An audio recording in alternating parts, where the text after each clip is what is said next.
Il est 19h20 sur Europe 1. Merci à ceux d'entre vous qui nous rejoignent. On va évidemment avant tout revenir sur le projet de loi immigration retoqué d'emblée à l'Assemblée. Voici le résultat du scrutin. Pour 270 contre 265. L'Assemblée nationale a adopté. Voilà, ce que vous entendez, c'est Yaël Braun-Pivet qui annonce donc l'adoption de la motion de rejet. Louis Dragnel, vous êtes le chef du service politique d'Europe 1. Est-ce que finalement ce rejet était prévisible ? Ça veut dire que droite, gauche, tout le monde a voté à l'unisson. Absolument. Alors, il y a quand même un détail qui n'en est pas un. Il a manqué donc 5 voix à Gérald Darmanin et plus largement au gouvernement pour faire étudier ce texte et donc éviter la motion de rejet. Et quand on regarde le détail, eh bien, il y a 5 parlementaires de la majorité présidentielle qui n'étaient pas présents au moment du vote. Ça va barder pour eux. Donc, à mon avis, oui, ils vont passer une soirée assez compliquée, puisque s'ils avaient été présents, et on sait que Franck Riester, le ministre en charge des relations avec le Parlement, Elisabeth Borne, tout le monde au gouvernement a fait en sorte qu'il y ait le plus de parlementaires possible cet après-midi à l'Assemblée nationale. Ils ne pourront pas dire qu'ils ne savaient pas. Donc je pense que ça va être quand même très compliqué pour eux. Bon, ça c'est un détail. Quand on regarde maintenant au passé, maintenant le vrai sujet, le sujet politique, c'est qu'on entre dans une crise politique sans précédent, puisque si on regarde un peu la suite, qu'est-ce qui peut se passer ? Eh bien, il y a 3 possibilités théoriques qui s'offrent pour le gouvernement. Soit le gouvernement décide de retirer son texte. Deuxième option, le gouvernement décide de faire repartir le texte au Sénat pour le faire étudier, mais le Sénat a déjà donné son avis. On connaît la copie du Sénat qui est bien plus dure, bien plus ferme que celle qui a été décidée par la commission des lois de l'Assemblée nationale. Et enfin, troisième option, et c'est celle qui était plutôt privilégiée par l'entourage du ministre de l'Intérieur encore ce matin, qui était à notre antenne d'Europe 1 dans la matinale de Sonia Mabrouk, et qui expliquait que voilà, il est aussi possible que le gouvernement demande à ce qu'il y ait la réunion de la commission mixte paritaire, 7 députés, 7 sénateurs, pour décider un peu de ce que va devenir ce texte. Mais le risque, il en existe encore un. Je suis désolé, c'est un peu technique, mais c'est pour expliquer de manière un peu... Ça, c'est pour la suite. Mais il faut quand même revenir sur ce séisme, parce que c'était pas si prévisible, c'est même assez surprenant que l'ERN et LFI aient voté de la même manière et se réjouissent d'ailleurs ce soir de la même manière. Absolument. Et on peut aussi ajouter les LR, les Républicains, puisque depuis le début de l'examen de ce texte, Gérald Darmanin fait tout pour essayer d'obtenir les voix des Républicains. Et d'ailleurs, il en a fait un argument, parce que lui est issu des Républicains, est issu de cette famille politique, et il était persuadé, il était convaincu qu'il allait parvenir à les convaincre de voter son texte. Et c'était un des arguments d'ailleurs de son identité au gouvernement, puisque c'était quelqu'un qui était issu de la droite, et il voulait montrer que lui, à la différence peut-être d'autres ministres, était capable de récupérer les voix de la droite, n'avait pas besoin de l'article 49.3 pour passer en force. Eh bien, patatras. Ce qu'on constate, et on a pu contacter à la fois des parlementaires, les Républicains, et puis l'entourage des chefs du parti, c'est qu'en fait, on voit que les Républicains, d'une certaine manière, se vengent aussi de la félonie, de la trahison de Gérald Darmanin, qui avait trahi donc cette famille politique, les Républicains. En tout cas, c'est ce qu'ils disent aujourd'hui. On voit bien, simplement d'un mot pour terminer là-dessus, c'est que globalement aujourd'hui il y avait assez peu d'arguments de fond par rapport au contenu du texte. C'était essentiellement une journée politique avec des règlements de compte politiques, avec des agendas des uns et des autres. Il suffit simplement de regarder le Rassemblement national jusqu'au dernier moment à réserver cette surprise pour faire connaître son vote. On ne connaissait pas, une heure avant la motion de rejet, on ne savait pas que le Rassemblement national allait voter cette motion de rejet. Il y avait même des hésitations au sein du RN. Alors Louis, vous parlez du RN et vous parlez de LR. On va écouter d'abord ce que vient de dire Marine Le Pen. Nous avons, en votant cette motion de rejet, protégé les Français, encore une fois, d'un appel d'air migratoire supplémentaire, d'une prime à l'illégalité. Donc il y avait toute une série, encore une fois, de propositions qui démontraient que, contrairement à ce que M. Darmanin a voulu dire les derniers jours, cette loi était une loi pro-immigration. Alors ça, c'est la réaction de Marine Le Pen pour le RN. On va maintenant écouter Éric Ciotti pour LR. Nous voulons débattre et adopter dans son intégralité, sans ajout, sans modification, le texte du Sénat, et nous voulons un engagement très clair pour une réforme constitutionnelle telle que nous l'avons présentée jeudi dans l'hémicycle et malheureusement telle qu'elle a été brutalement rejetée sans ménagement par la majorité. Alors, on entend les deux réactions et de LR et du RN. Nous sommes aussi avec Benjamin Morel. Bonsoir. Bonsoir. Vous êtes politologue, maître de conférence à l'université Paris 2. Comment vous voyez les choses ce soir ? C'est un énorme séisme. Alors, c'est un énorme séisme pour Gérald Darmanin, en effet. Alors, ça ne veut pas dire que l'Assemblée est ingouvernable. Hein. Ça, c'est la grande question, justement. Vous dites que non, elle n'est pas ingouvernable. Non, elle n'est pas ingouvernable. Il faut voir que la Constitution de la Ve République a été écrite pour gérer ce type de situation, pour gérer une Assemblée où il n'y aurait pas de majorité absolue, tout bêtement parce qu'avant 1962, il n'y en a jamais eu en France. Et donc, ce faisant, les outils sont là, entre guillemets. Là, eh bien, pour tout un tas de raisons, ce texte-là, en revanche, je vois mal comment est-ce qu'il pourrait en effet finir sa vie. En revanche, pour les budgets, pour d'autres textes, on peut arriver à trouver des majorités ad hoc. D'ailleurs, toute la stratégie d'Elisabeth Borne, la stratégie de Gérald Darmanin qui était de solidifier une majorité plus à droite, eh bien là, semble-t-il, dans l'Assemblée présente en tout cas, n'est pas en capacité de passer. Mais en soi, ça n'obère pas forcément la capacité à continuer à légiférer, mais avec grande difficulté pendant encore 3 ans. En revanche, ce projet de loi, encore une fois, lui, est très très mal parti. Alors j'ai une question un peu concrète à vous poser parce que moi je me la pose, donc je vous la pose aussi. Si on regarde bien les chiffres, la motion de rejet, elle a recueilli 270 voix contre 265, donc elle a été adoptée à 5 voix près. Il se trouve que 5 députés Renaissance n'étaient pas dans l'hémicycle. Donc évidemment, leurs voix ont manqué. S'ils avaient été là et qu'on avait été à 270 partout, qu'est-ce qui se serait passé ? Alors, si vous avez un 270 partout, à ce moment-là, vous avez un vote qui normalement est emporté pour, dès lors que vous avez un équilibre global. En règle générale, ce qui se passe à ce moment-là, c'est qu'on fait voter les présidents de séance. Donc, on aurait pu avoir éventuellement, ça dépend qui présidait de la séance, mais un point qui aurait été un point supplémentaire dans les votes. Après, ça veut dire que tout n'est pas joué en cas de seconde lecture. Vous comprenez bien que 270 plus 265, c'est pas égal à 577.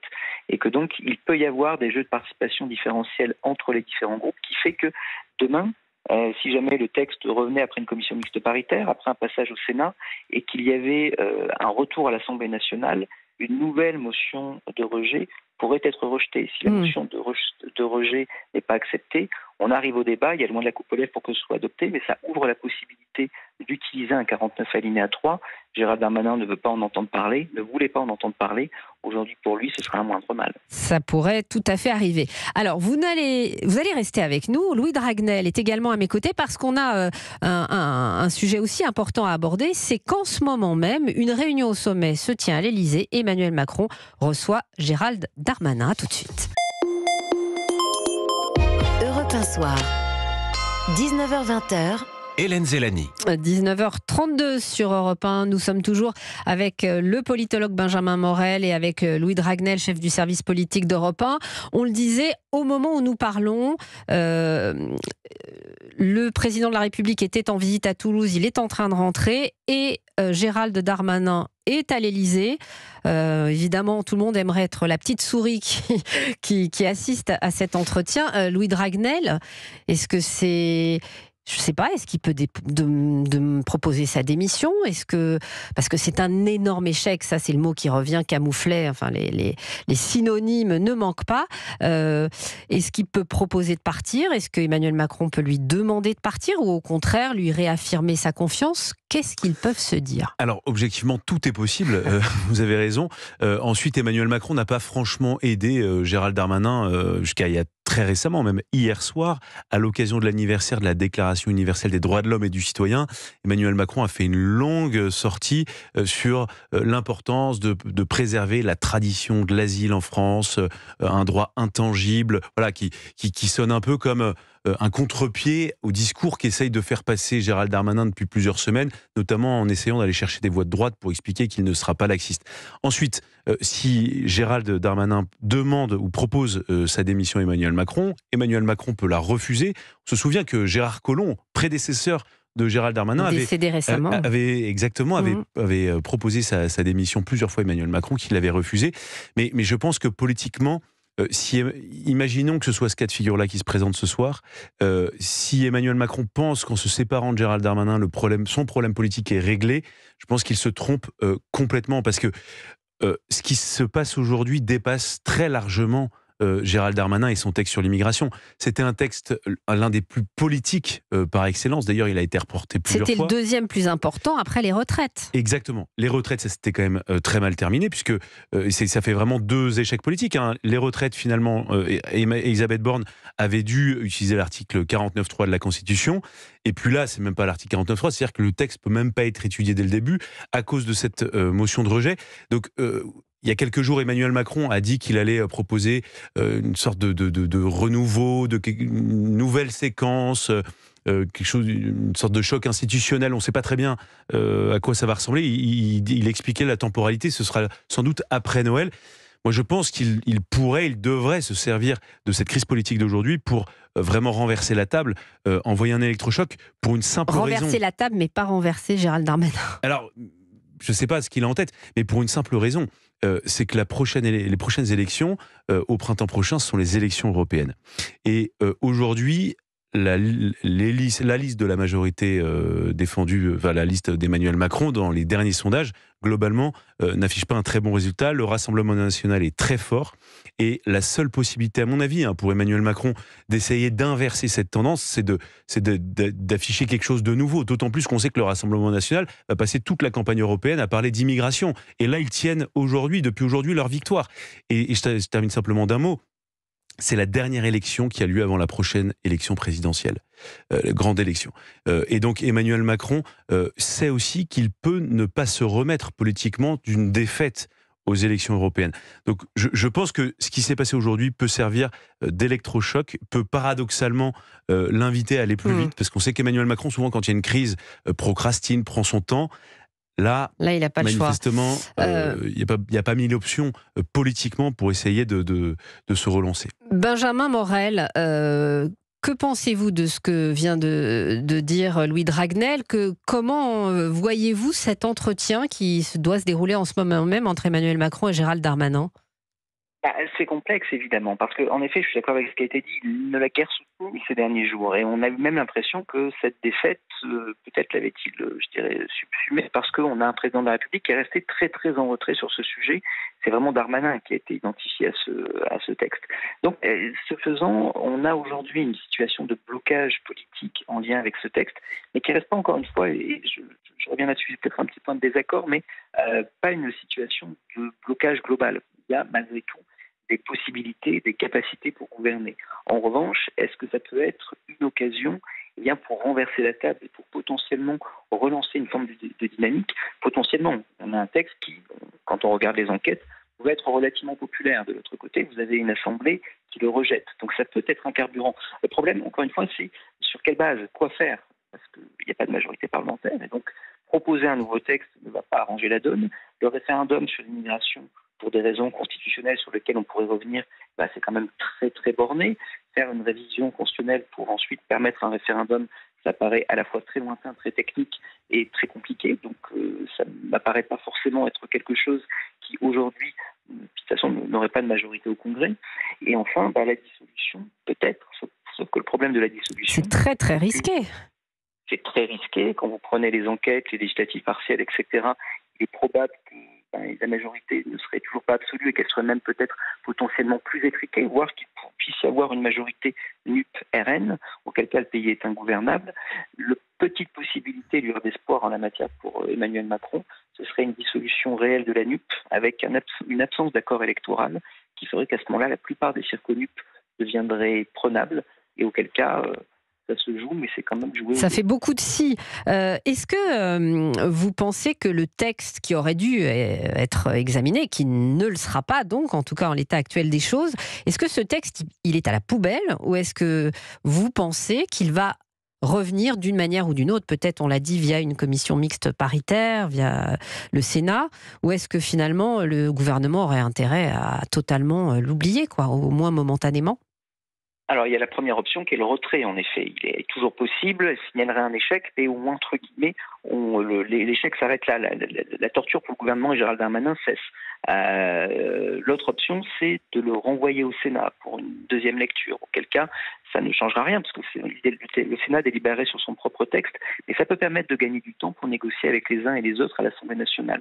La troisième solution, c'est évidemment la commission mixte paritaire. Là, on peut se mettre d'accord sur un texte probablement plus proche d'une version du Sénat, mais ensuite, il faut trouver votre majorité à l'Assemblée. On en revient toujours là. Alors, vous posiez la question sur les 5 députés qui avaient pêche ou ramassage de fraises en circonscription aujourd'hui. Peut-être est-ce qu'on peut aller les rechercher. Peut-être également est-ce que quelques députés LR peuvent se retourner pour au moins ne pas voter de motion de procédure. S'il n'y a pas de motion de procédure votée, encore une fois, un 49 alinéa 3 devient possible. Donc, auquel cas, c'est une possibilité éventuellement de faire passer le texte, mais si ce texte passe, ce sera soit un texte qui tournera plutôt vers la droite, auquel cas il passerait via un 49 alinéa 3 contre la gauche de la majorité. Et ça, évidemment, c'est vous créez des problèmes pour l'avenir. C'est le scénario loi Macron, loi El Khomri sous François Hollande. Et donc là, vous avez une fragilisation de votre majorité qui serait non seulement relative, mais également avec une partie qui aurait des vrais évents d'estomac. Soit vous utilisez le 49 alinéa 3 contre la droite, contre LR, avec également un rejet du texte du Sénat, auquel cas vous allez tendre encore un peu plus les relations avec la droite à l'Assemblée et avec la droite sénatoriale, ce qui évidemment aujourd'hui n'est pas forcément très en faveur d'une gouvernabilité des chambres. Merci Benjamin Morel. Un dernier mot, Louis Dragnel. Non, simplement un mot sur la commission mixte paritaire. On pourrait se retrouver face à une situation que moi je n'ai jamais vue, c'est-à-dire que Éric Ciotti l'a dit tout à l'heure, vous avez diffusé sa réaction, il a dit « Nous, ce qu'on veut, c'est vraiment que le texte du Sénat, qui a été approuvé par le Sénat, soit adopté en lecture définitive. » Et donc, on pourrait se retrouver face à un cas de figure unique, avec un texte très dur sur l'immigration, celui donc des LR, qui arriverait à l'Assemblée nationale et qui finalement fasse l'objet de votes contre de la part du gouvernement, de la part de la majorité présidentielle. Moi, c'est quelque chose que je n'ai jamais vu. C'est-à-dire qu'à l'origine, c'est quand même un texte qui a été introduit par Gérald Darmanin et qui pourrait terminer son cycle parlementaire par une demande du gouvernement et de la majorité de voter contre ce propre texte. C'est quelque chose d'assez unique. Ouais, alors je pense qu'on n'a pas fini d'en parler parce que ça ouvre tellement de possibilités, tellement d'échecs potentiels, tellement d'alliances potentielles. C'est absolument passionnant. Je vous remercie beaucoup tous les deux, Louis Dragnel, chef du service politique d'Europe 1, et Benjamin Morel, politologue et maître de conférences à l'université Paris 2.